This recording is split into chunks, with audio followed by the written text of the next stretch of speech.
How to delete collections on TikTok.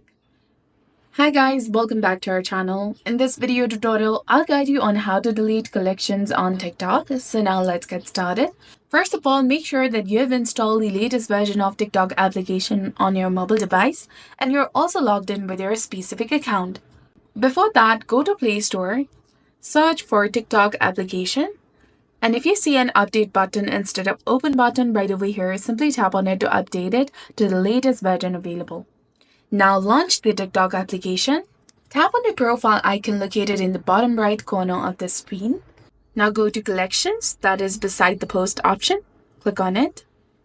And here I do not have any collection, but in your case, if you have created collection on your TikTok, click on the share icon in the top right corner of the screen, and from there select delete collection and confirm by tapping on delete. Now your collection has been successfully deleted. So this was all about it. If you found this guide helpful, please consider leaving a like and subscribing to our channel. Thanks for watching, and we will see you in the next video.